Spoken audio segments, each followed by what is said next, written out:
Sir, আপনি আমার গার্লফ্রেন্ডকে ধরে নিয়ে যাচ্ছেন কেন? কি হয়েছে পল্লবী?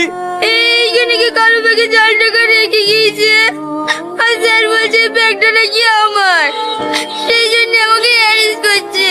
স্যার, আমার গার্লফ্রেন্ড এরকম কিছু করতে পারে না। আপনাদের কিছু একটু ভুল হচ্ছে। শালা গার্লফ্রেন্ডের জন্য প্রীতি তুলে পড়ছে না। স্যার, বিশ্বাস করুন, ও খারাপ মেয়ে না। কোনো কথা হবে না, সর সামনে থেকে। স্যার প্লিজ, ওকে আপনারা ছেড়ে দেন।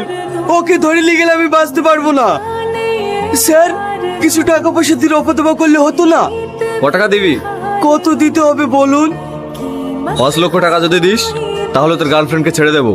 ঠিক আছে স্যার, আমি তাই দেবো। তুমি এত টাকা কোথায় পাবে? যেখান থেকে হোক না কেন আমি ম্যানেজ করব। তুমি কোনো টেনশন করো না, আমি তোমাকে জেল কাটতে দেবো না। এতটা ভালোবাসিস ওকে?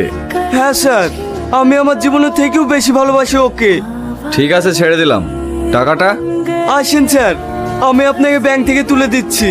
ঠিক আছে, চল। পল্লবী, তুমি বাড়ি চলে যাও, আমি স্যারকে টাকাটা দিয়ে আসি। সোজা আমলে কি না উঠলে আমলটা এইভাবে ব্যাখ্যা করতে হয়। দেখবি এবার ছুটতে ছুটতে এসে তোকে আই লাভ ইউ বলবে। সত্যি ভাই, তোর জবাব নাই। চল।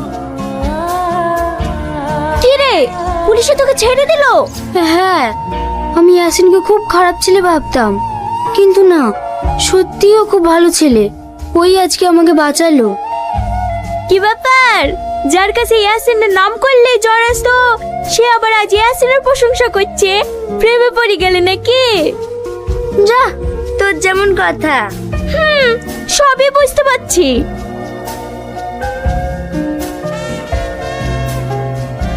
তুমি আমার ফোন ধরোনি কেন? পাশে আব্বা ছিল তাই। ছাড়ো, আব্বা আছে। ছাড়তে পারি, তার আগে তুমি বলো তুমি আমার সঙ্গে বিকেলে পার্কে দেখা করবা? না, আমি পারবো না। তাহলে আমিও তোমাকে ছাড়বো না। ব্যাপার, তুহিনা কোথায় গেল? ছাড়ো, আব্বা ডাকছে। আঙ্কেল তুহিনা ফোন আছে। তুমি পাগল? হ্যাঁ আমি পাগল, শুধু তোমার জন্য। প্লিজ এখন ছাড়ো, আব্বা ডাকছে। তাহলে বলো আমার সঙ্গে দেখা করবি? আমি কিভাবে পার্কে যাব? বাড়ি থেকে তোমাকে একা বেরোতেই দেয় না। ঠিক আছে, আজ রাতে তোমার বাড়িতেই আমি দেখা করছি। কি? হ্যাঁ।